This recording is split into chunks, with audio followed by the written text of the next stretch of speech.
Right, good evening, everybody. My name is Robert Whitfield. I am chair of the World Federalist Movement Transnational Working Group on AI, and I'll be moderating today's open event. We have the pleasure of welcoming Tony Czarnecki today. Tony first spoke to the Transnational Working Group in 2020, and it will be a pleasure to explore how his thinking has evolved since then. Tony will talk for about half an hour or so, after which we'll have plenty of time for questions. But first of all, a few words about Tony. Tony is a member of the Chatham House, an economist, a futurist, and the managing partner of Sustensis London, a think tank of civilizational transition to coexistence with superintelligence. He is also the author of 6 books on that subject. Who Could Save Humanity from Superintelligence? Covers one of the existential threats developing a malicious superintelligence.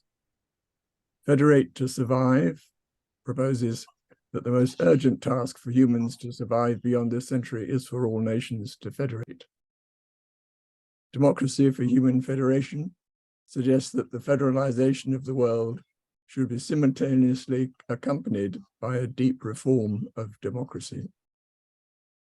Becoming a Butterfly focuses on the future of the human species after 2050. And here Tony suggests that our future depends on a new system of values which superintelligent being should inherit from us. Then 2030, towards a big consensus or loss of control over the future, proposes that to maintain control over our future, we must fundamentally rebuild the trust between the governed and the governing, based on a big consensus by merging direct and representational democracy into a new type of democracy, consensual.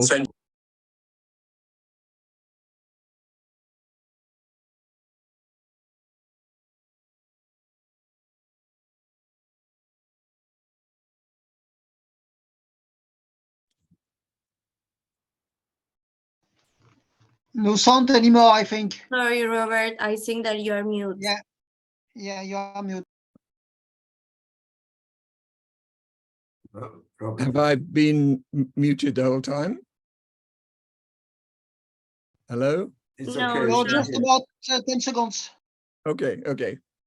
And the final book is Prevail or Fail, a civilizational shift to the world of transhumans, which recommends 10 key proposals and which would need to be implemented globally to successfully navigate this transitional civilization transition, which is unprecedented both in scope and pace.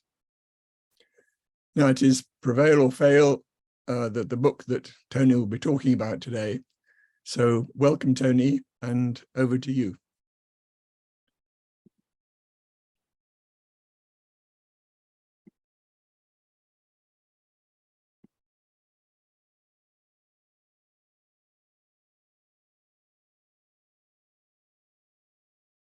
Tony, you're muted as well just now.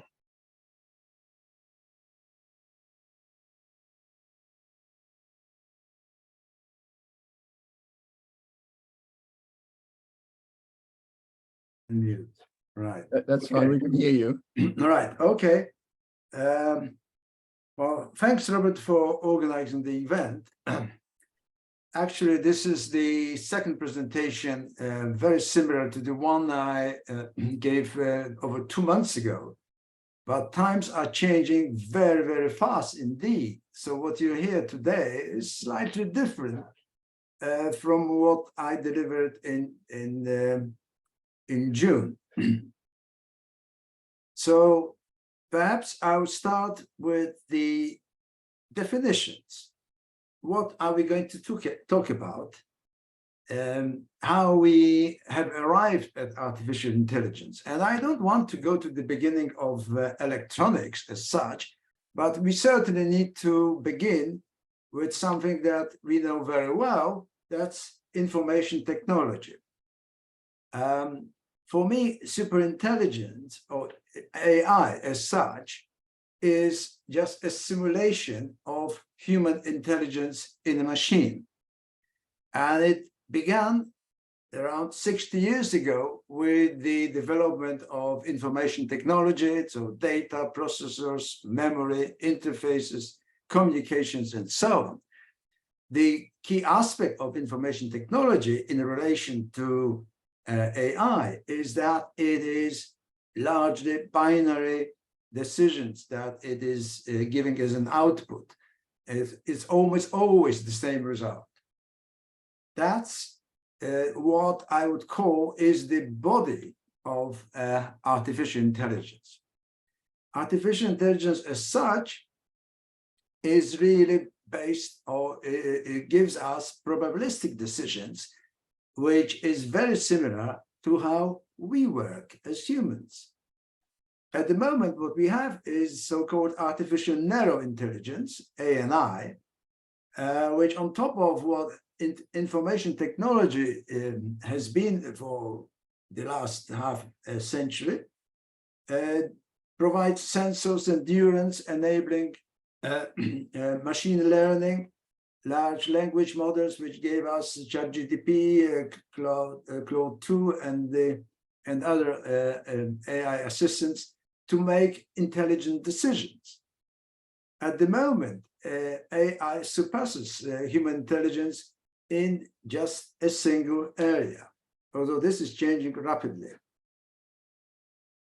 I'm just hiding the loading, right. Very soon, we will have artificial general intelligence, when I'll be talking in the next slide. But to preempt what I'll be talking very shortly, let me give you a very short definition of artificial general intelligence. It's a kind of a self-learning general intelligence that can be embedded in a single humanoid, and it can also form networks. It will surpass human intelligence in many years, and as the title of my presentation says, I would expect this to be with us by 2030. And that will lead us to the next, the final stage, if you like, of AI, which is this development of superintelligence, that is self-organizing intelligence, improving exponentially until it achieves a runaway effect and becomes singularity, a single, probably conscious entity. That should be available by around 2050. Perhaps I'm over-optimistic as usual, but in any case, this will be a kind of a mind of artificial intelligence.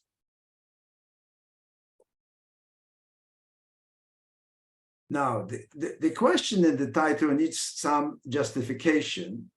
Will we have artificial general intelligence by 2030?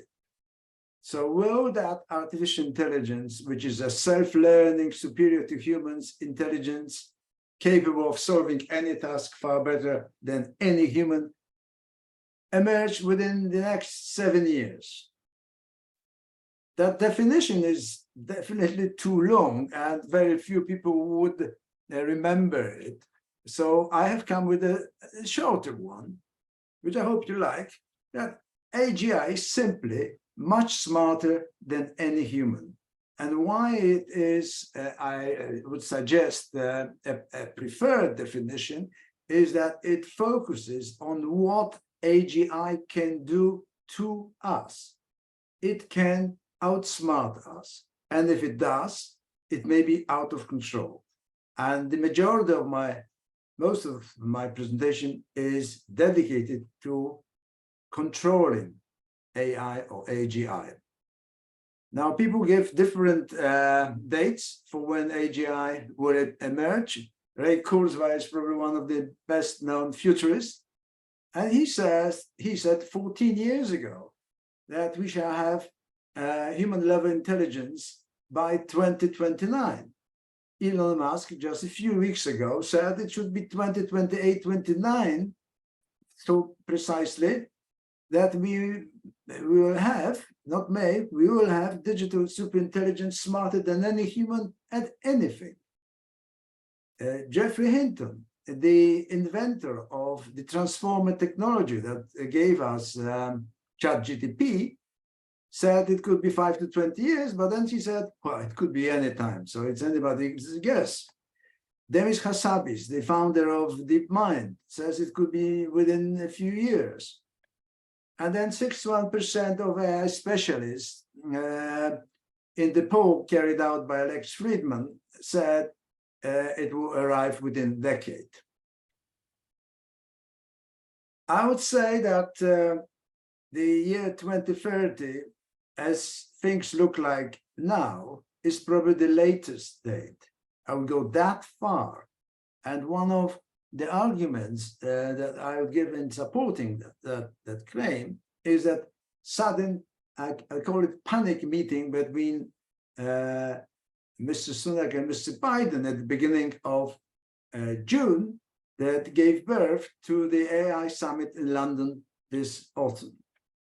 So we can no longer stop artificial intelligence, but hopefully we may control its goals and its behavior. So let's talk about that. First of all, we have to understand that AGI is an existential risk. It's one of about 8 existential risks, but it's the only one that when it emerges, it may not mean that it will be our extinction. It may also mean a chance for our evolution. And achieving that goal, that means surviving such an existential threat like the emergence of AGI, is like climbing a big mountain, like climbing Mount Everest. We have 3 outcomes here, 3 options.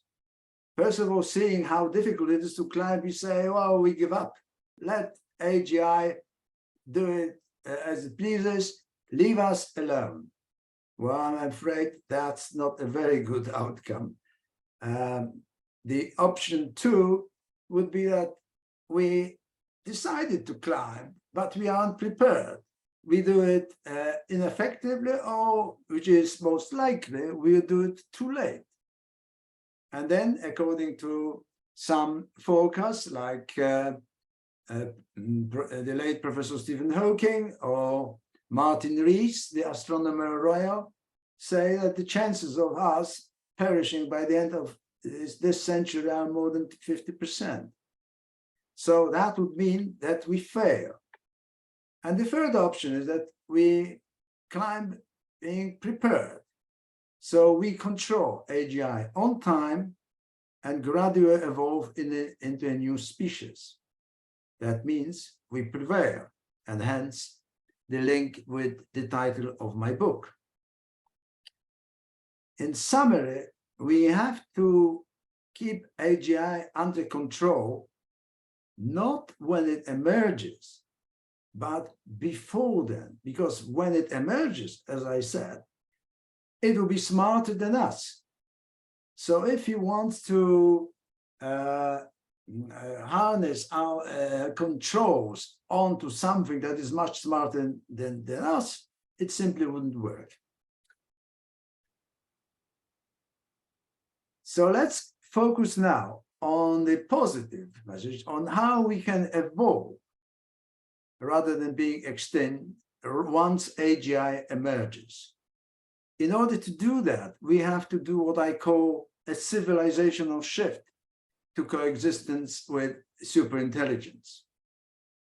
What that means is those 10 things that I presented in my book as a kind of metaphoric and ionic 10 commandments of how to do that. It's a kind of a cookbook approach, if you like. I spare you reading through it because I will be focused on some of these 10 commandments in a minute. So which methods of controlling AI development we need to make a safe civilizational shift. Probably most of you know or have heard or read the book by Nick Bostrom, Superintelligence, published in 2013. And he said that of the 15 methods, around 15 methods that he analyzed in much detail in the book, he said, none is fail-safe. We can only hope that we increase the probability of success when we combine them all together. And that's the approach that I would suggest as well. But before we go there, we have to spend perhaps a minute on distinguishing between what has been the focus right now regarding AI, it's AI regulation. Whereas this is not just about AI regulation, it's also about AI development control. And let's see how it differs. We talk about AI regulation presumably because it is easier and it's politically also easier to push through rather than AI development control. And I explain later on why. I see regulation as relating to AI being deployed as a tool. For instance, as robots in a factory, there must be a legislation how they can be placed, what the reach of the arms they should have, they should be safe, and so on and so on. The same goes for humanoids, for controlling humans in the street, face recognition, and all those things that you hear in the media, which I consider in relationship to development control as almost trivial. They are important, don't get me wrong, but they are much, much easier to achieve. So governments can regulate that because AI applied as a tool doesn't change at exponential rate. It changes faster than before, but the government still, even if the procedures are controlling procedure or regulatory procedures are slow, there will be enough to regulate AI as a tool. However, we have to consider that AI is a software-driven new kind of intelligence. This is an entirely different thing that we have never, ever had to deal with.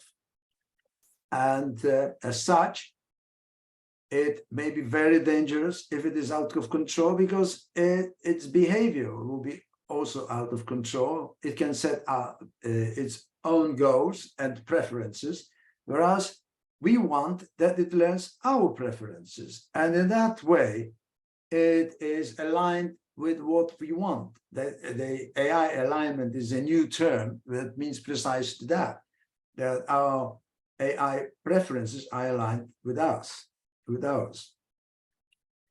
Unfortunately, that's not what the government can do. And the reason for that is that the changes in AI development in versions that are published are so fast, they are probably emerging faster than exponentially. And therefore, there is no way that the government, for instance, could validate or invalidate a new update of top AI assistant. That has to be done by the AI developers, researchers, but by the AI sector itself. However, the government should have an overall oversight on how the process functions. And that's what I would suggest should be done.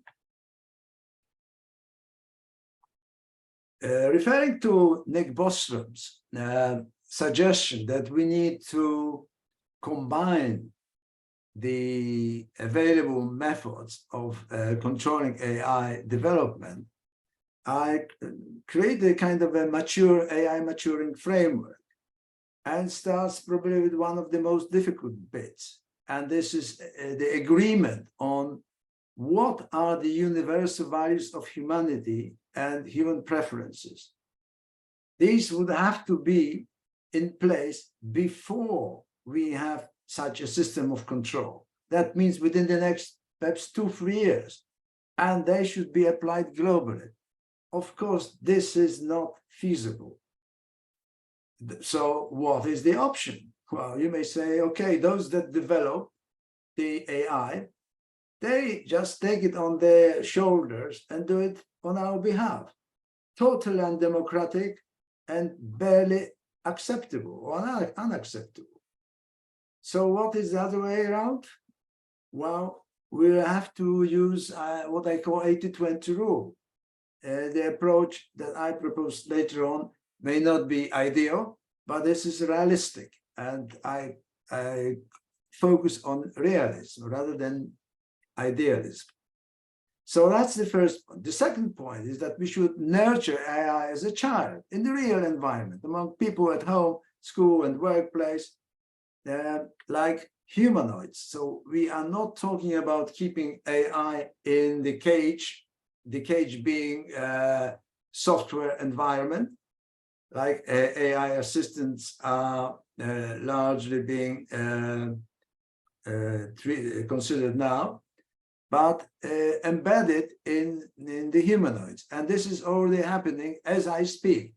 By the end of next month, I believe we will have at least 5, maybe 7 humanoids by different companies that will have what ChatGPT has, or GPT-4, embedded in them, and they will be multimodal. That means they will not only able to process text, but also do some things like tidying up the house, or tidying up the shop floor, or being or cooperating with human workers in a factory.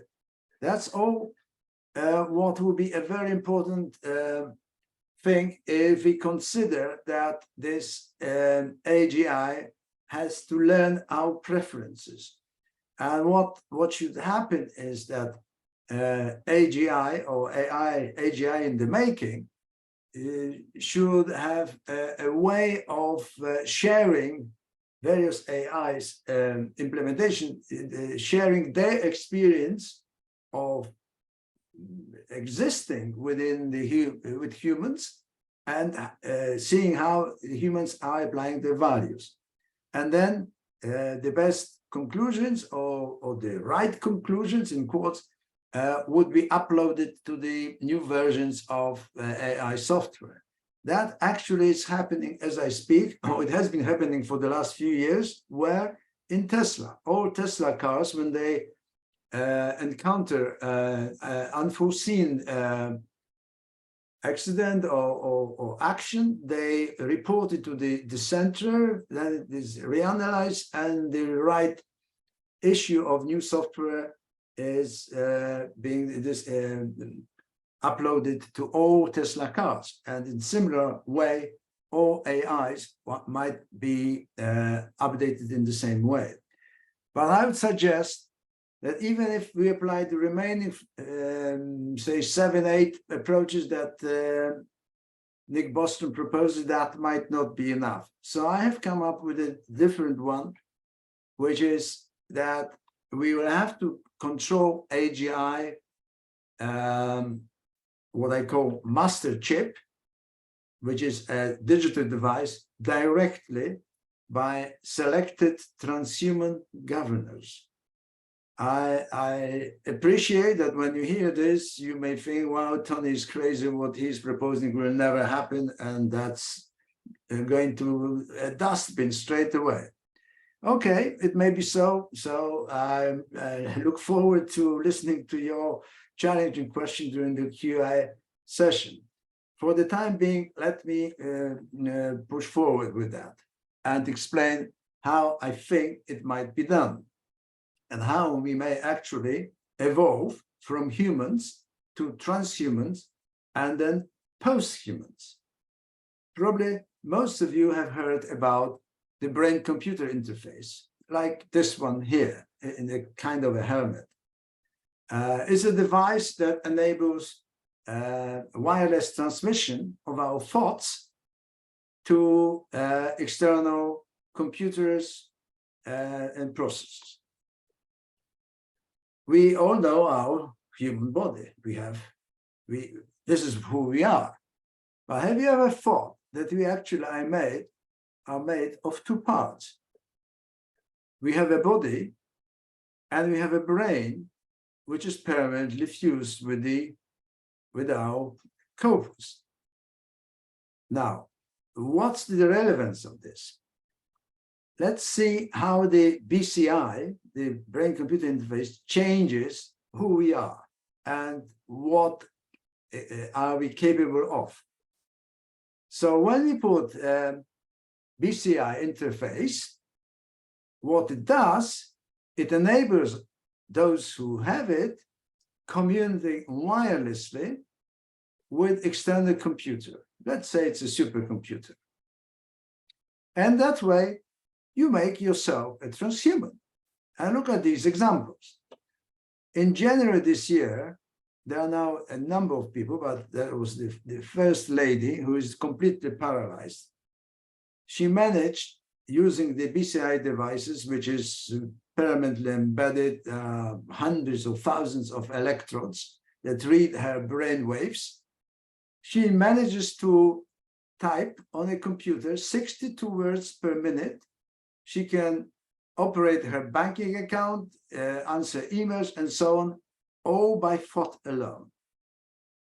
But last month, the Chinese again beat us, devising the most impressive device, which is not permanent. It can be inserted within a minute into your inner ear, enabling you at the same time still to hear sound through that ear. And it enables deep reading of electromagnetic waves in your brain, and they are interpreted and so on. So this is, there are perhaps a dozen of different systems that enable thought reading, like Stentrode, but I just focus on this one because I think that's the one that is so impressive, because you can be a transhuman in just a minute. You take it off and you are just ordinary human. And that's what transhuman, how I interpret transhumans are about. And I'm not talking about, for instance, exoskeleton. I'm talking about extending human capabilities. Now, if we go further, then gradually, if we manage to upload parts of our brain functions, human mind's functions, we'll get a full, at some stage, we may get a full replica of the mind. So we can upload the mind to a common pool, if you like, a super intelligent mind, yeah, a digital structure, which will be, and each of those minds will be able to control its avatars, its body, like our brain controls our body. This is one-to-one parallel. So that's what posthumans would be about. That will be the evolution into a new species, perhaps towards the end of this century. Now, I want to be my own devil's advocate, and I give you this warning that human brain may have, and we know it has limitations, but I'm talking about limitations for BCI communication, because the information overload may create epileptic seizures, and we know it happens. So it's not a foregone conclusion that everything will go smoothly. Only trials will tell us if it can be overcome by information pre-processing, filtering the amount of information, and training. My optimism is based on this solution. If you think about how we communicate, I'm talking about advanced ongoing communication, say with ChatGPT as an interface. So we do not have a BCI, but we have a communication with a supercomputer via ChatGPT. And we can absorb that information, we can continue the dialogue, and we expand our knowledge immensely already, although this is in a non-thought release basis. It's a non-BCI basis.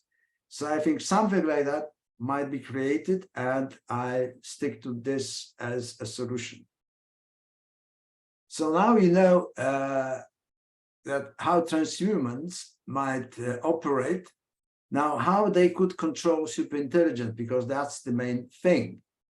I see it as a kind of a ring of selected, perhaps 100 or more top AI specialists, researchers, developers, some psychologists, other scientists, physicists, and so on.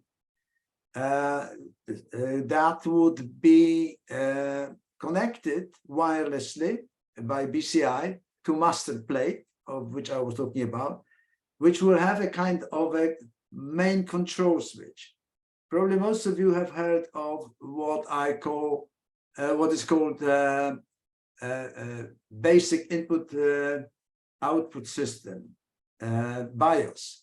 Every computer has it, and without that, none of the computers would work. So that would be something like this.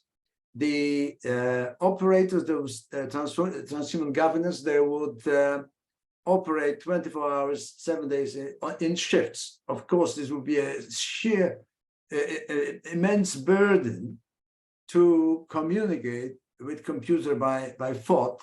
I don't know, perhaps for more than an hour a day. So you can see that there are problems that will have to be overcome, but I think they will be overcome, and we will be able to control superintelligence by transhuman governors. So, for instance, if there is a question whether to update or not to update, or for instance, push back the AI to the previous release of the software, that will be done by voting, by thought, and the instruction then be to execute it on the master plate, and the superintelligence will be uploaded with a new version of software, and so on. Now that was the easy bit. I still got around 7-8 minutes, Robert.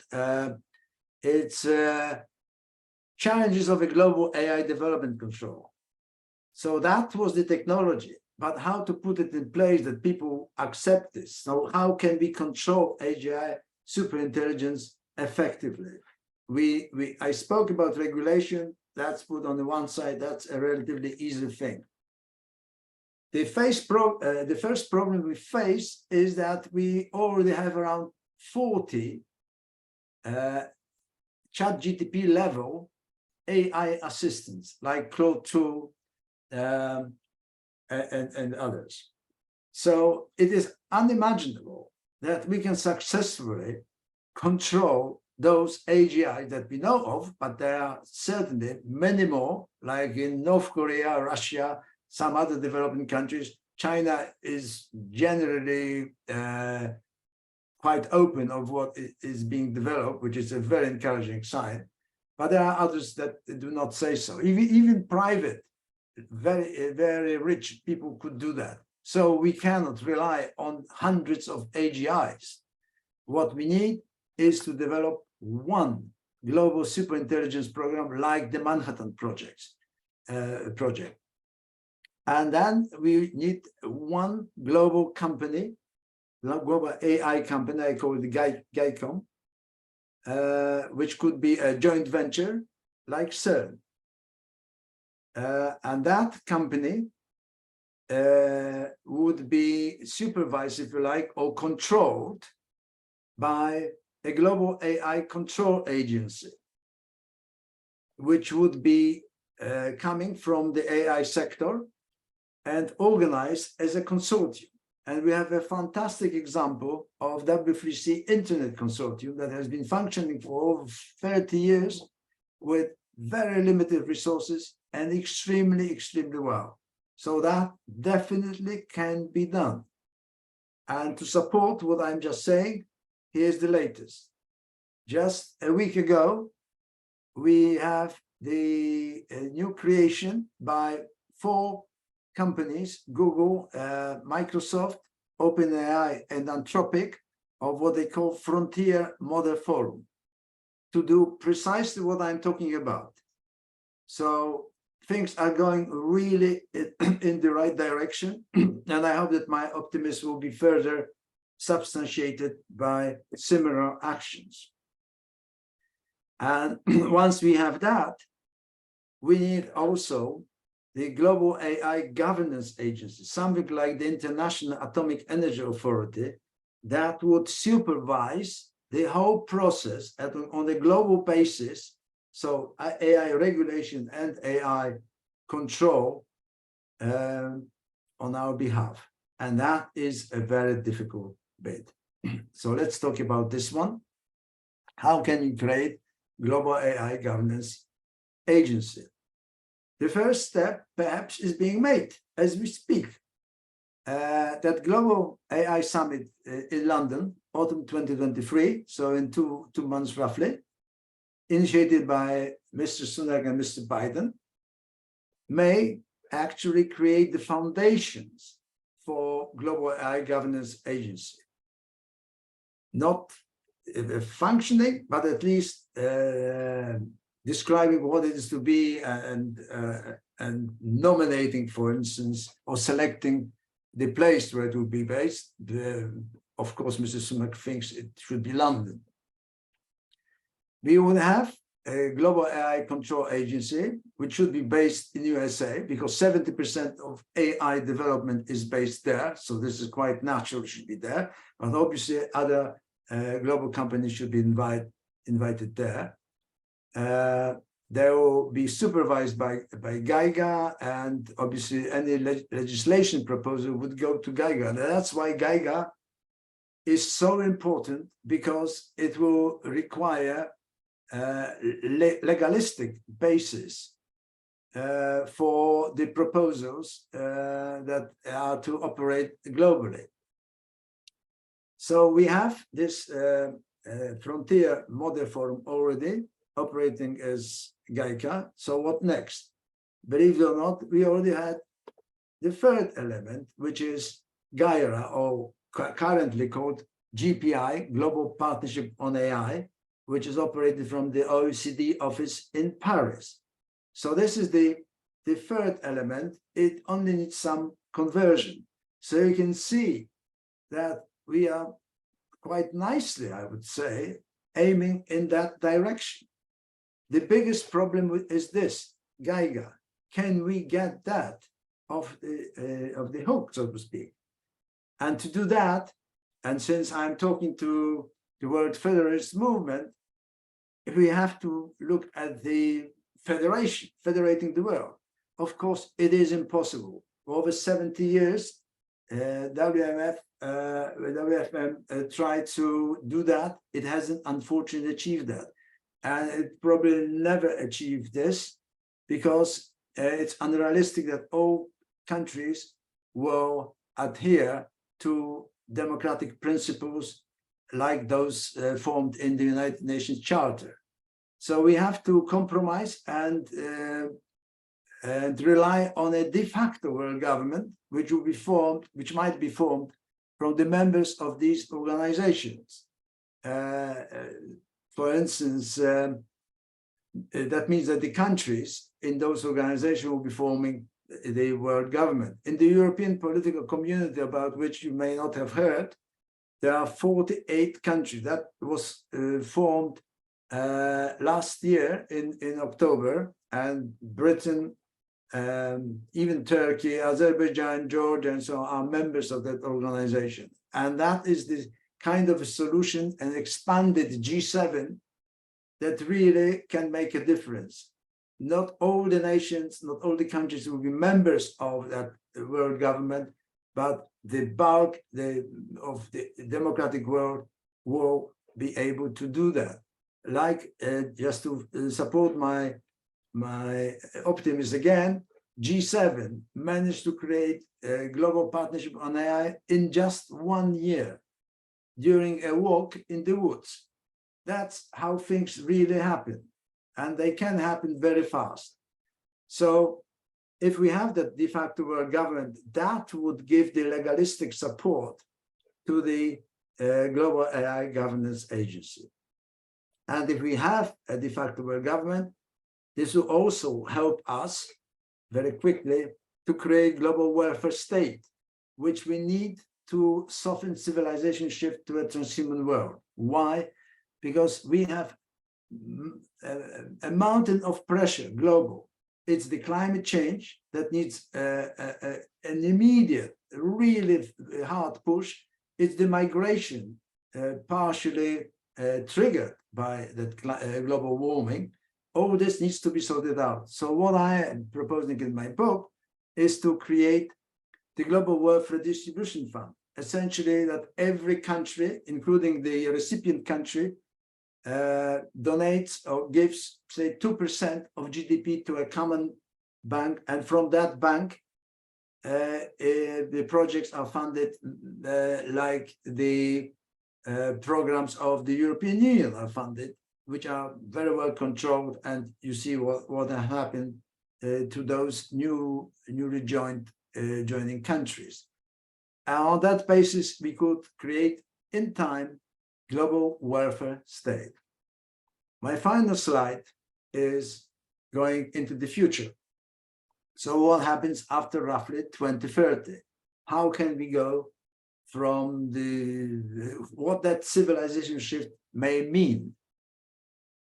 If transhuman governors really operate well, each of them with the access to immense database, all human knowledge essentially, and their own memory extended externally, these people, or these transhumans, will be far, far more able and capable than any of us. So the consequences are that if we want to progress forward, we will have to look differently at how democracy operates, how we operate, because what matters is that we deliver a world without wars, with happiness and wealth. So that will be a world of abundance. And that can be created with the help of transhumans in the following way, that the GAICA, the Global AI Control Agency, will initiate the process of transhuman governance selection, to which the criteria would be provided by the de facto world government, which will also propose the candidates for transhuman governance, as may the United Nations. And finally, the Transhuman Governors Board that would have existed for a few years before that moment, it will also propose its transhuman governance for reselection. And once they have been accepted, those transhuman governors board, and we are talking now about perhaps 10,000 of transhuman governors from various countries, from all countries of the world, essentially, even those which are not members of the de facto government, the whole United Nations, if you like. And it doesn't matter, there will be 10,000, even 100,000 governors, because don't forget that they will be communicating by thought. And the whole communication process will be largely digital, non-verbal, and so on. And it will be possible to make consistent decisions very quickly in such a way.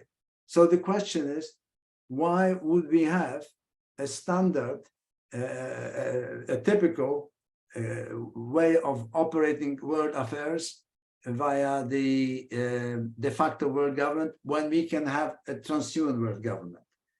And if we have that, that will represent us, humans, with superintelligence, and enable for humans, those who want to evolve into posthumans. And that's the end of my presentation. Thank you. Well, thank you very much indeed, Tony. That was a real tour de force. I know your book is incredibly rich in information, so you did well to sort of keep it within sort of 40 minutes. If you want to sort of turn off your slide so that we can then just sort of engage more with the participants. Okay.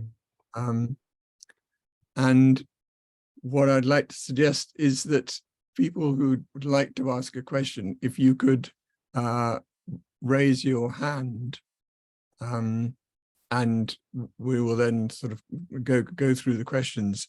And whilst you sort of seek to articulate your questions, perhaps I would just start off with one very sort of basic one, which is about, you talked about preparing people for civilization change, but most of the people I talk to, if I sort of try to engage with you know, the ordinary citizens, they tend not to want major civilizational change.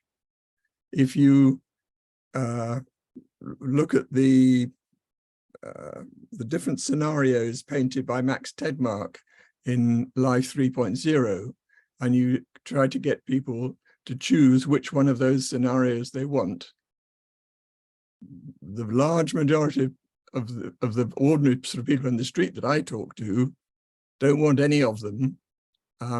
They want something pretty similar to what we've got today. So my question is whether you think that we basically haven't got the capability to enable their chosen option of something similar to today to be maintained. Do you think it's just impossible to continue today, and that the development of AI, do you think it's inevitable and unstoppable? Yes, well, the last question is very easy to answer.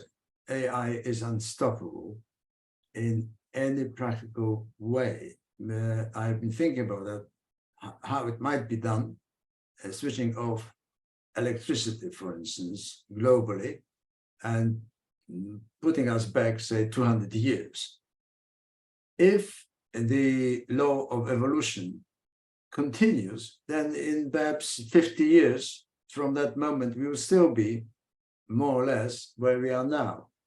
So, and we will invent perhaps in something better than AI. If we could erase our memory, this is just impossible.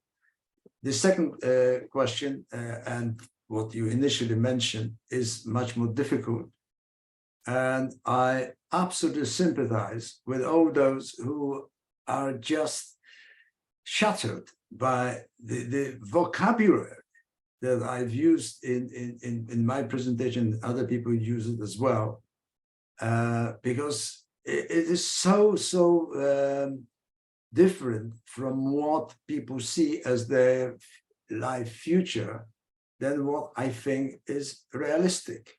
If we accept that AI cannot be stopped and it continues to evolve, and it is almost getting out of our control right now, and in a few years' time, if we don't play it right, it will be out of our control, then what will happen, as with any competitive being, it will try to survive.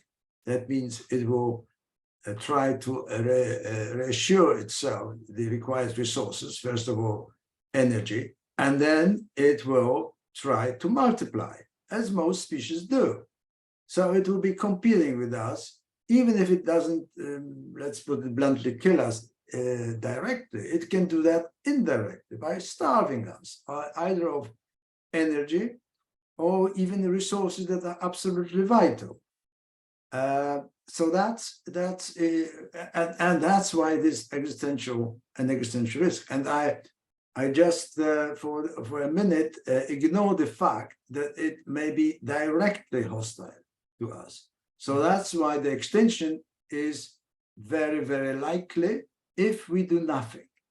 Now, if the other option, the only other option is to evolve. We cannot stand still. And therefore, whether we accept it as something incredible or not, that I think is the only realistic outcome. Okay, okay. David, you have a question. Thank you very much, Robert, and thanks to Tony. Tony, my main question is about your assessment of the Frontier Model Forum and the other initiatives that have recently been announced, which in some ways mirror at least some of your proposals.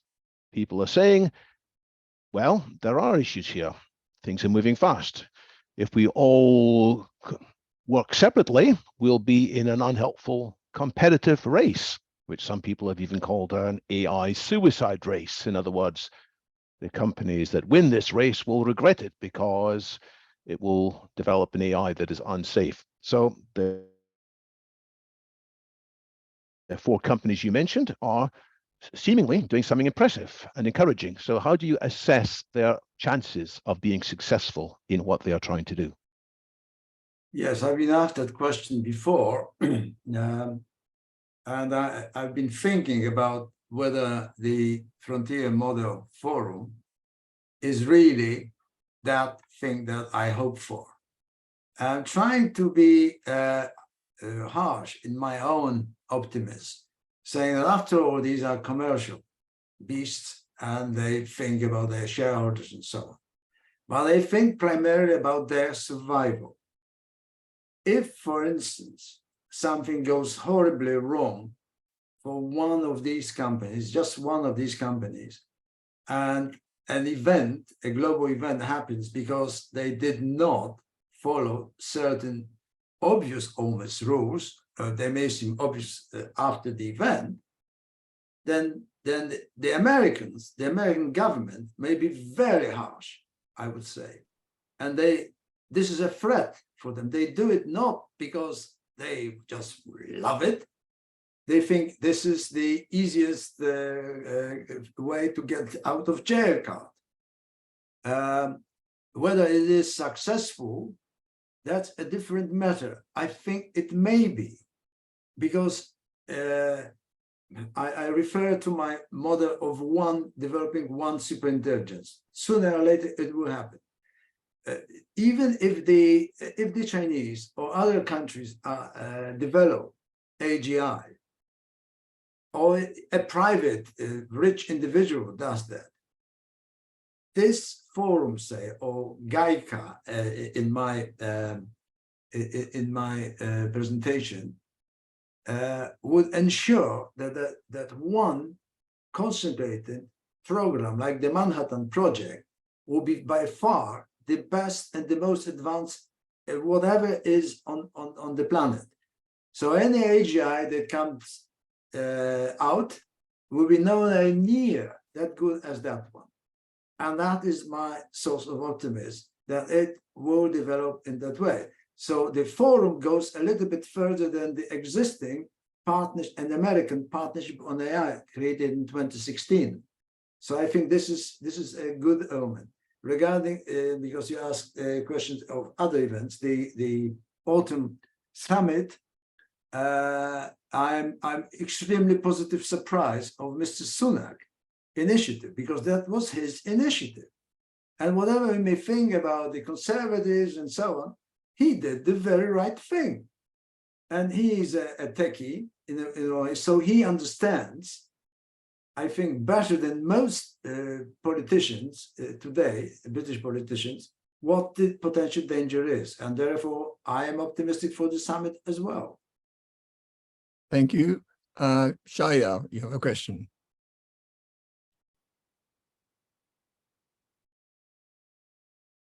Hi, I'm Shari with Center for UN Constitutional Research. My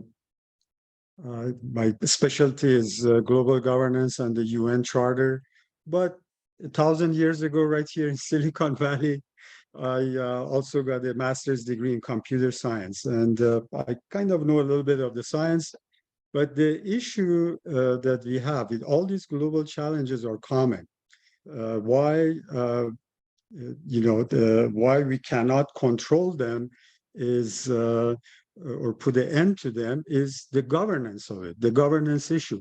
Now Tony, in his presentation, he was suggesting, and others have also suggested, for example, to use the non-proliferation treaty of the nuclear weapons and the role of the International Atomic Energy Agency.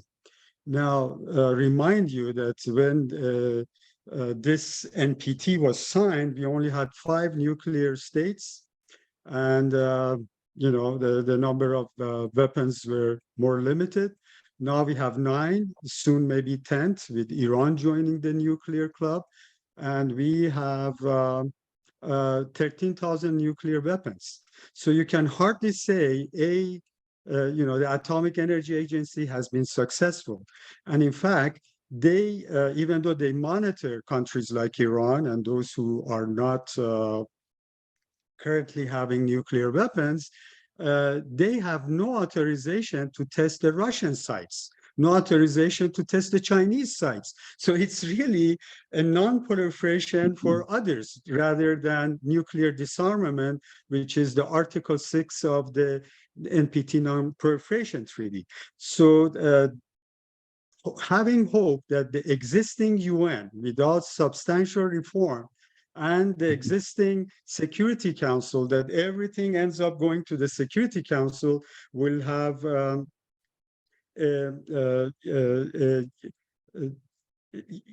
we can have AI is going to be just like climate change, just like extreme poverty, just like nuclear disarmament, which would be a tough target to nail down. Now, I appreciate some of the discussions here given, and we at CUNCR are taking AI very seriously, and we are planning sort of a symposium in April next year, and we are going to have this be in Brussels as well as in San Francisco. And we'll invite the industry as well, and I invite all of you, and I thank actually the World Federalist Movement for arranging this wonderful dialogue here. I'll invite you to join, Tony, Robert, whoever else wants to collaborate in getting this symposium. And we would be focusing on the governance of AI. Yeah, so I'll invite you all, and thanks again for the excellent presentation. Okay, so no question. Right. Well, it's a tough one, but have you seen that I barely mentioned the role of UN? And it's not that I wouldn't like it. I would love it. I was chairman of the United Nations Student Association in my student times. I really, really loved UN. I believed in UN. And look what happened.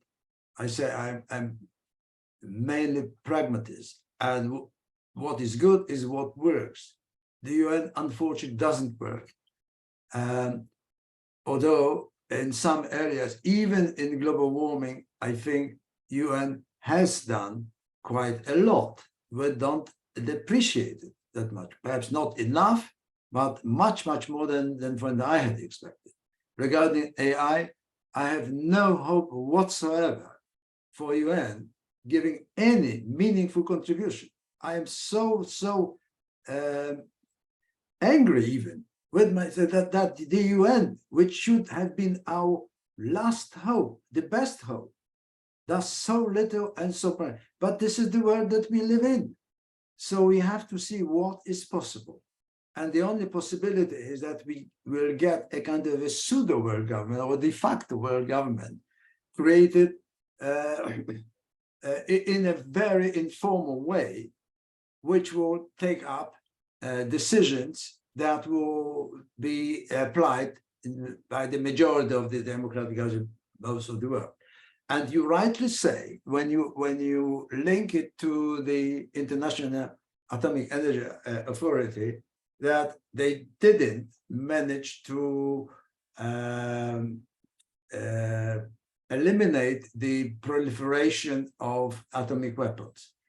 But for 60 odd years, it used to be okay. It worked, so to speak. We didn't have a nuclear war. So it wasn't that bad. So it was similar to what I'm proposing. I'm not expecting that AI control will be applied absolutely globally. It will be applied in the best part of the world and probably in China. I'm quite happy with what Chinese are doing. I'm not treating them as a kind of a competitor in controlling AI, just to the contrary. I think there will be a time when Chinese will come to the table because they seem to be more logical than by far than Russians. But I recognize there will be countries like Korea, Russia, and others that will not be under that control. And that's why I'm saying the only way forward and the best hope is to develop a single AI or AGI or superintelligence that will be so far advanced that no country in the world could compete with that. And if it came to the war of AIs, it's the democratic world, let's put it this way, which would have won. So that is how why I put so much faith in this scheme, that it is workable, it's pragmatic, it's not ideal, it has holes, but I don't think that we have anything better at hand right now. Okay, thank you. Didier. Yes, can you hear me? Yes. Yes. Can you hear me? Okay. So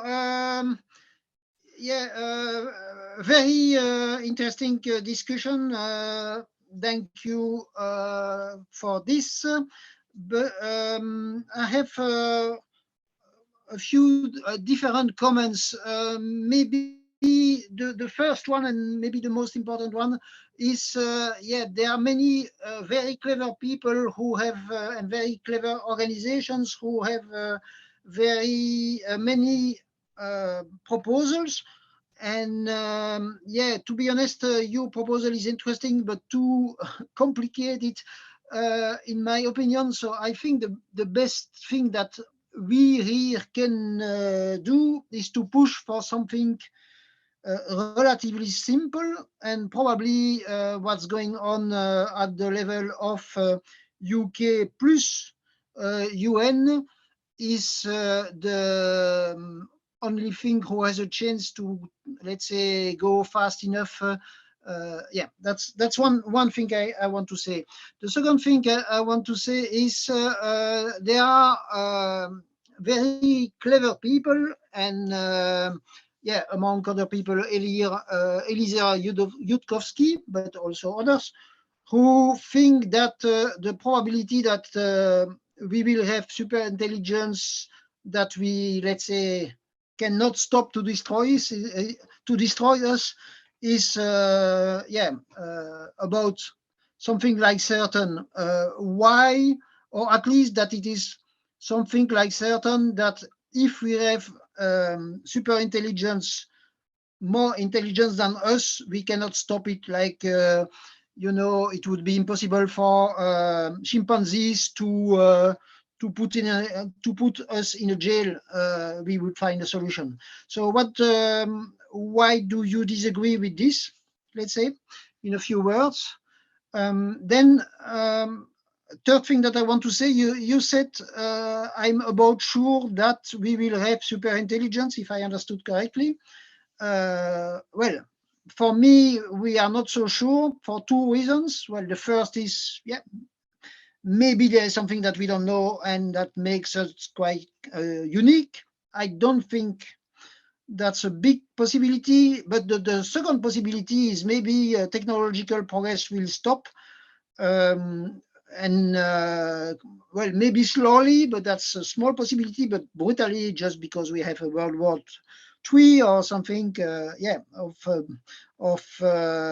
yeah, other big problems. Then I wanted to say, yeah, the last thing I want to say is, since I don't think that it's possible really to stop, or no, let's say, I think it's more easy to push for more artificial intelligence in a certain direction that it is possible to stop it. So my opinion is always, yeah, let's work on everything concerning health, resilience, and so on, because the rest is more dangerous. Do you have an idea? Do you agree with that or not at all? That's it. Thank you, Didier. Yeah, we spoke last time, I think 3 years ago, and we've been exchanged emails, and it's very nice to talk to you again. Yeah, first question. It's too complicated. Well, that's why I've put it in stages, and if you read the book, you'll see that this goes over a decade. It seems that it's a very short time, but don't forget that exponential pace of change, it does not only affect AI directly, but many other associated areas like education, medicine, psychology, you name it. So yeah, it's a very complex subject. I suggest that the whole process of controlling AI should be developed in stages, and the first most urgent 2 stages are, as I mentioned, the AI summit, right, and an ad hoc even emergence of some kind of a control, AI development control agency, which I call GAICA, or it might be this new model forum, which is translated into the most advanced AI intelligence. The second question is whether we will be able to whether there is a way not to get outsmarted by AGI. I think there isn't. Full stop. If you read Superintelligence, you know why. Will you have superintelligence at all? That technological progress may slow down. I agree with you, because if you have exponential pace of change, exponentiality does end in the end, because otherwise the law of entropy comes in, and we will have reached the universal principle. So yes, you're right, the technological pace may slow down, but it will be so fast that I think if we reach AGI, that the natural way forward is for AGI to become super intelligent, because it will be developing itself. There is a good reason to believe that GPT-5 will be developed mainly by GPT-4 and not by humans. So we are already very close to that stage, although the development control is still there. So I think I've done it. Robert, anything you wanted to say, because I saw your hand raised? No, I didn't want to intervene right now. Okay. Okay, let's go to Rohit, if that's your name.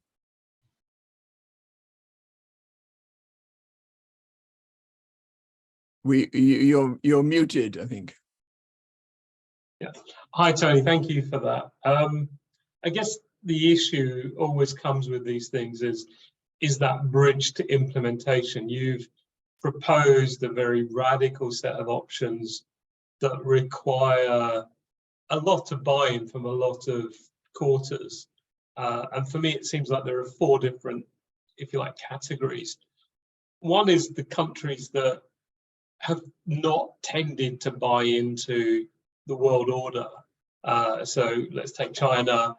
Its reluctance to share data on the pandemic is a good example of, how some countries behave when faced with catastrophic risk to the planet, and they're still reluctant to share that data. You look at Saudi, it's becoming a major player on the global stage, but it's very reluctant to share data even on things like poverty, and it's very reluctant to buy into any rule set. So you've got Russia, and you've got a number of countries who really don't buy into the idea of global governance, even within the UN. They don't really participate in the way we'd like to. They're there to make sure that nothing is agreed that could damage them. And then you've got 2 other communities that we haven't really talked about as much. One is the business community, where as much as all these companies are signing up to these charters, I'm pretty jaundiced about it, because they've been signing up to charters for at least the last 5 years on AI. And the common thing is there's been very little impact of those charters. And they're all owned by shareholders who are very driven by commercial returns. And it feels like the commercial imperative is so strong now that getting people to pause while we implement some of these things would be quite hard. And the 4th is the AI community, which itself, whilst a few of the companies have bought into these initiatives, I don't see it having slowed down any of their development or any of their R&D. And you see a lot more players coming to the table doing this now. And it is uncontrolled and it's invisible to us. So my question is, you've done a lot of thinking about the model, if you like, and what the end state could look like. What's your thinking about how we move from where we are to start to have new dialogues and to start to bring those people into the tent? Because you can't just do it with a coalition of the willing or semi-willing. What's your sense? And you're placing a lot of hope on this summit later this year. Right? My sense is, and the people I've talked to, that within government, it's more about how do we make sure that British companies and American companies take a very big share of the pie with what's going on, and what regulation do we put around it to make sure we get that? I don't think it's about protecting people on the planet. So what's your sense of how we move forward on this, and even just what our first steps might be to start to even get some engagement on the need for some new governance model? Wow, what a set of questions. Now I may be in trouble. Well, it's one question, is how do you think we move forward, given you've got regarding what you said, that don't buy it? Rohit, what you said about very little impact of those charters, I think you refer to regulation. You are absolutely right. And I do not expect a major progress there, because why, if the regulation is not truly global, it will be circumvented and simply wouldn't matter that much in some places. I still think it is needed. It should go ahead, but I'm realistic that it may not be very successful. But I think from the point of view of, let's put it bluntly, human species survival, it's the AI control that is most, AI development control that is most important. And here I would put all my stakes almost on the United States. Why? Yeah, okay, we have Trump. So it may go, but assuming that Democrats are in power, or even if Trump is in power, what Americans are obsessed is about security. And AI or AGI, in an entirely different sense, is a danger to the United States. And that's why they have woken up very rapidly. And that's why I think they will be decisive. And that is our really, really big hope. And I think through G7, they will be now pushing themselves into it. Not only that, I think you can see the first signs of that.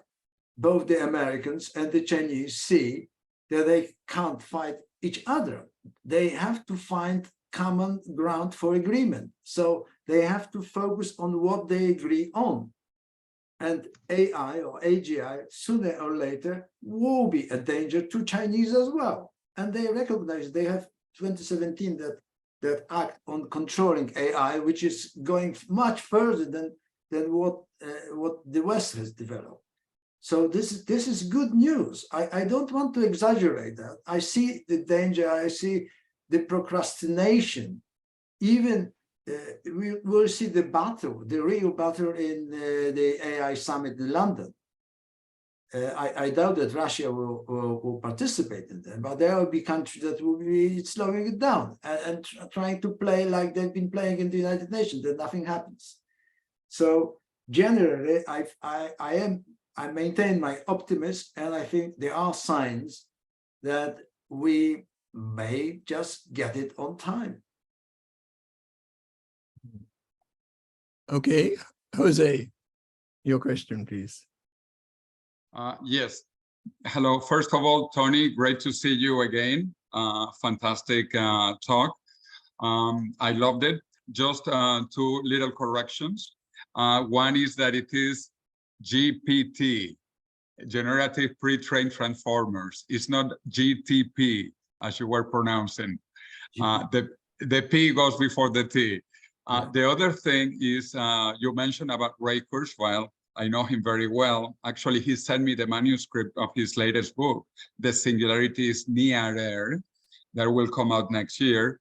And he keeps his dates, 2029 for passing the Alan Turing test and 2045 for the technological singularity. But you also said that he mentioned that 14 years ago. No. He said that over a quarter of a century ago. In fact, in his book, The Age of the Spiritual Machines, which is a quarter of a century old, he already gives those dates, and he was actually talking about them even 10 years earlier. So this has a long history. But my question is that you talk about human values. You know, this is what worries me. I don't want human values. Human values have caused poverty, hunger, wars. It is horrible. Also, there is not one set of human values. I lived 3 years in Japan, and I can tell you that some Japanese values have nothing to do with our values. I grew up in South America. I can tell you many of the human values that you would describe are different. And I worked also 4 years in the Arab world. And I can tell you in the Arab countries, these human values are also different. So first of all, there is not a set of human values. And also, I don't think they are good.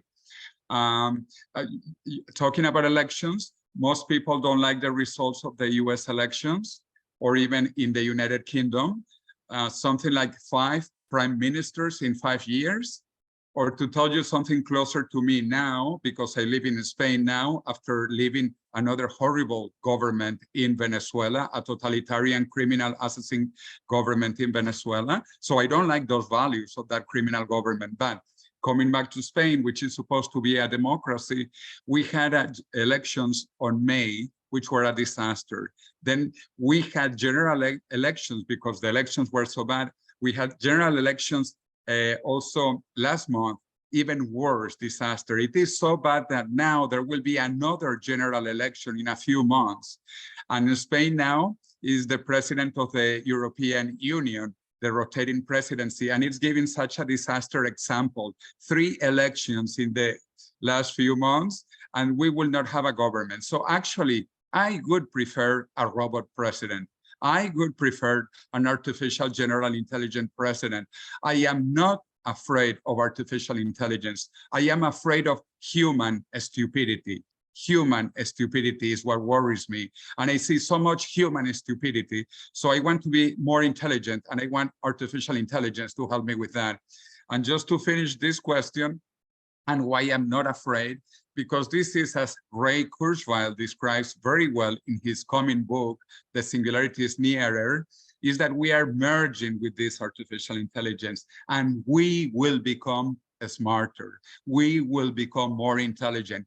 We will leave these primitive human values that you described, which are no values to me, into something higher, something better. And this is what I am hoping for, working for, and I wish we accelerate this so that we have artificial general intelligence even sooner. Okay, Tony, back to you. Thank you, Jose. Well, you put another set of challenging questions. The first one, you're absolutely right. Kurzweil repeated it 14 years ago. He said it earlier, as you said, or almost 25 years ago. And he's still on target. Probably he's a little bit off because it may come earlier. But I agree. Human values. I said this is one of the most difficult areas. And I'm talking about positive values that create goodness.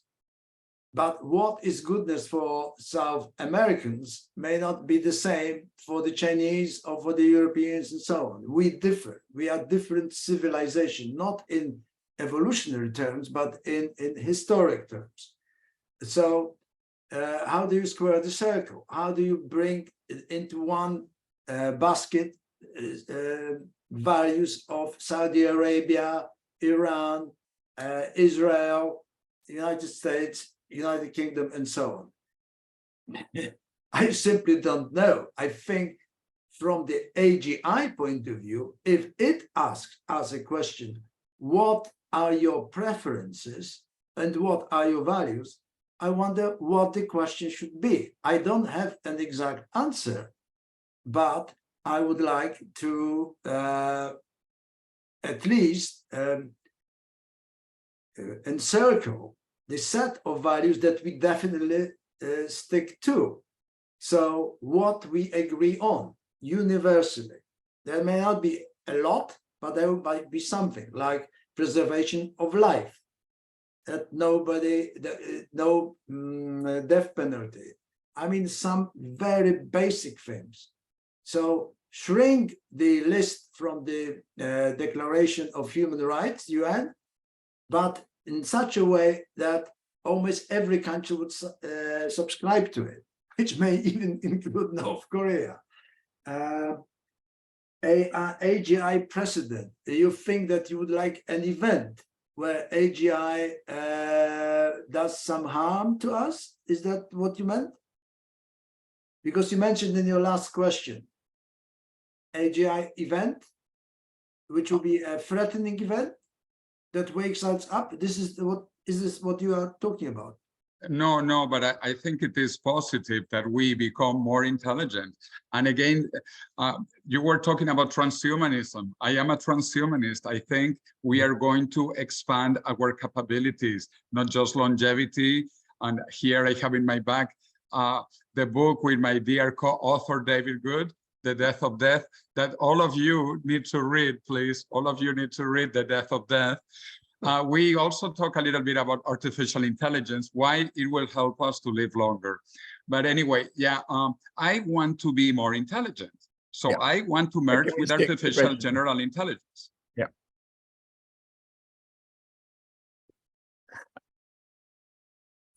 I think we better leave that there. And can I just slip in and ask one question myself, Tony? Namely, with your book, you've taken a sort of an honest, a best attempt to how we would cope with the current timescales that, you know, that suddenly are sort of emerging. People had thought that development was going to take longer, and now there's been this sort of significant bringing forward of the timescales. I remember sort of criticizing your initial books with you were thinking that the timescales were going to be much sooner, and I thought they were going to be later. But you have been proved right that that they are potentially really quite soon. And on the whole, I found this discussion very disturbing, because there's you expressing the view. And there's the sense that we cannot stop the sort of the surge of development of AI. It's only, and you've put forward some ideas of how you might be able to control it, but it's still this sense of sort of an almost unstoppable force. And there is an analogy with what has been happening over the last 20, 30 years in relation to the environment and sustainability. And I've had many discussions with people. Many experts have formed the view with the environment that what is required, the only thing that will really change the trajectory we're on, is some major disaster that then, you know, hopefully not equivalent to the World War II, but, you know, we know that the World War I and II have been the triggers for significant changes in global governance. So my question is whether, you know, whether the danger with superintelligence is, you know, if you have one disaster because it's developed and then it is too late. So is there any disaster that you could imagine that could cause us to take a more dramatic step to exercise control? Yes, yeah, I consider it a kind of a fallback option, which sounds ridiculous. But if we do not get to our senses very, very soon, the only hope that remains is that we will have a near AGI that, for instance, opens just by accident a huge dam, for instance, many people perish because of that, or as is a very common example, launches intentionally or unintentionally a nuclear weapon and something, a lot of damage, but it's not an existential catastrophe. So that may wake up all those who naysayers say, it won't happen, and we will prevail, and blah, blah, blah. So yes, I agree with you that, and I think Didier mentioned this as well, that this might be a wake up moment. If this summit in London will essentially point us or indicate whether we are on the right track. So that's it at this stage. Okay, we're going to have to sort of close down, and we should normally be stopping here, but I will just go on for sort of a couple more questions. David, you wanted to come back in? Oh, there's so much to say, and I'll try to constrain myself. Is AI unstoppable? I think we should be able to constrain how AI is built. I think if there is a scare, it may alert us all that we need to change our trajectory. But this shouldn't be an actual physical disaster. It should be people working out in advance the dangers. And I point to what happened with Carl Sagan, that futurist who pointed out the dangers of nuclear winter. He was a real scientist. And he and his work convinced the planners in both Washington and the Kremlin that they should be much more careful about imagining limited exchange of nuclear weapons, because even a limited exchange of nuclear weapons could kill people, not by heat, not by radiation, but by stirring up something new that people had not thought about before, namely the dust into the upper atmosphere. So I want to recommend, Tony, that you and I and others, we put more effort into convincing people here and now of the dangers of certain kinds of AI. With, as Jose Cordero says, human stupidity, of which there is a lot, human evil, of which sadly there is a lot, coupled with very powerful AI, could be utterly disastrous. So I want to point people at a very good article, which I put in the chat earlier on by Dan Hendricks and others from the Center of AI Safety, who pointed out, I think, in much more human-friendly language, because a lot of the language we cast about is sort of a bit obscure, it's a bit academic. We tell people, hey, you can have faith in Ray Kurzweil, and some people like it, but other people say, why should they believe just some yet another guru? And if we can paint things much more engagingly, more credibly, as I think that article by Dan Hendricks and others do, it may cause people not to try and stop AI, because I think that would be a mistake. We wouldn't get the benefits, but to constrain it. And I want to ask you, Tony, what is the hope for us constraining AI so that it doesn't have agency, that it doesn't have autonomy, it doesn't have consciousness, it doesn't have sentience, and therefore it doesn't try and do the things that might be so catastrophic. And we retain AI as a super tool, a tool which can help us to solve problems like cancer and global warming, but it wouldn't be an entity or a species by itself capable of making its own decisions, such as, gosh, you humans really are stupid, aren't you? You humans really are awful. I'm going to obliterate a lot of you. So what is that prospect, Tony? And I'm sorry that was a long question, but it was a lot shorter than what I had in mind. Well, in a nutshell, I entirely agree with you what you would like to achieve. But here I'm a skeptic. I tell you why, David. Because if you think about what happened to ChatGPT, GPT? GPT, when the researchers and developers were trying to understand how on earth it did come up with that kind of answers that it had. After all, it's the neural networks that are responsible for our limited network knowledge. The back propagation makes it almost impossible that you pinpoint how that information has been generated. If you now discuss very serious subjects for a longer period with ChatGPT, you just cannot believe that this information is just a repetition of whatever has been. It's reformed, repackaged. So you discuss like a top scientist. And that is the reality. We don't know how it happened. And if this has happened right now, what may happen in a year or two when the next generation of AI assistants are in place? So I don't think that we can steer it. I will think about it again very hard, David. You have mobilized me, so I promise that. So that's I think the shortest answer I can give on that. And the final one on a human-friendly language that we need, and the communication and education of larger public of the danger of AI. I think Stuart Russell's series of lectures on BBC last year was excellent.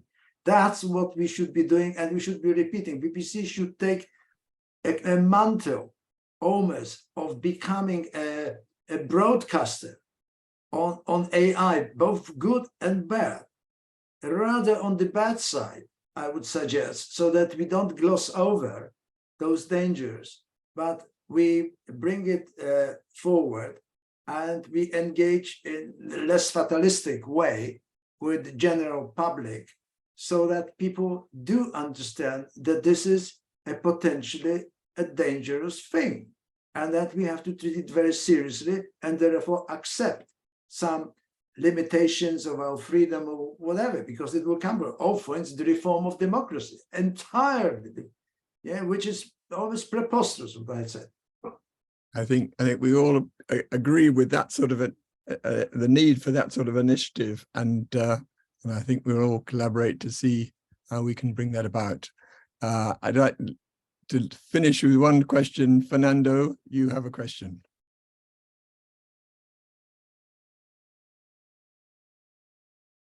Hi, everybody. Hi, Tony. This is Fernando Iglesias from Buenos Aires. I'm one of the two co-presidents of the World Face Movement. And congratulations. Thank you very much for your very clever observation about this question. And congratulations also to Robert. It's when Robert and some of us started this transnational working group on artificial intelligence, that was a matter for experts, for so few people. And now it's becoming a real topic question for the future of humanity in which everybody has to participate and everybody has an opinion. And it reminds me in some way, some of the experience of our movement at the end of the Second World War, when the bomb was there and Albert Einstein, proposed a world government just in order to keep the secret of the bomb and to manage the risk of nuclear proliferation.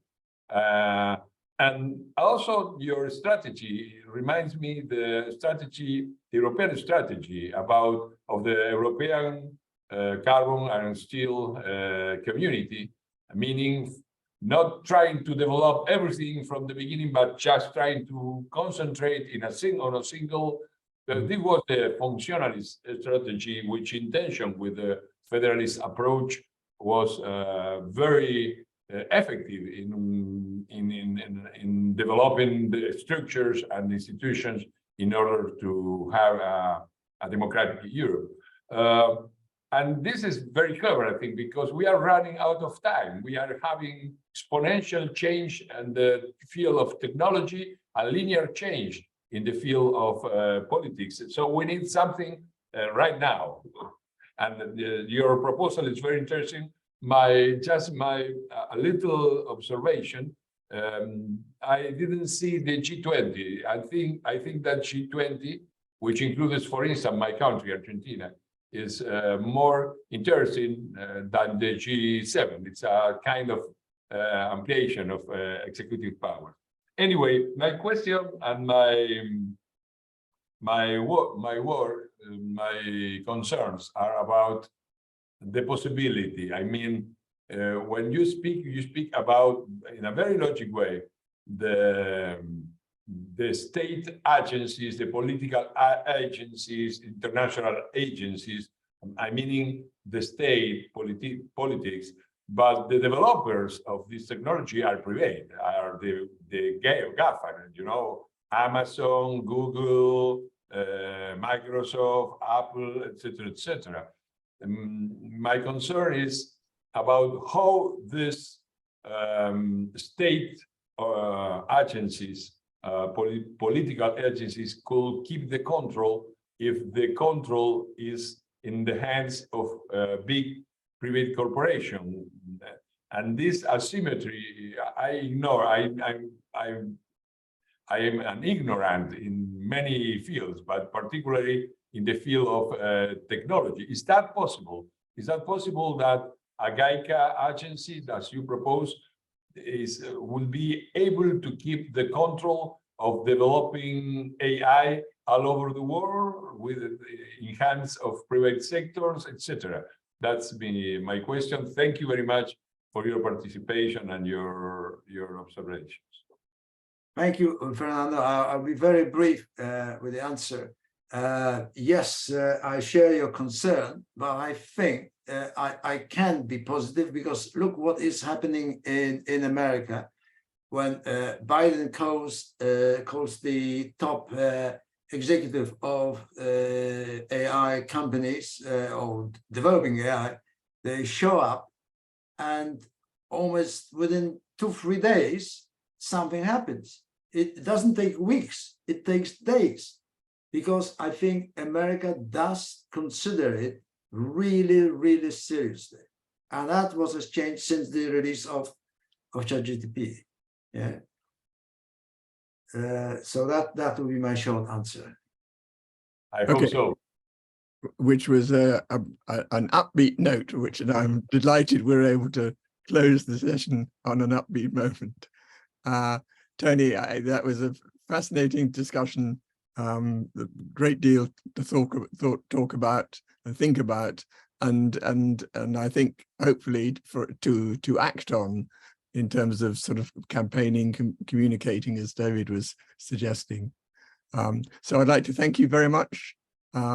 We will try and get the recording up on sort of websites as in the next day or two as soon as we can. And thank you, Tony, for an excellent evening. Thank you. Thank you, Robert. Thank you. Cheers. Right. Bye. Thank you very much.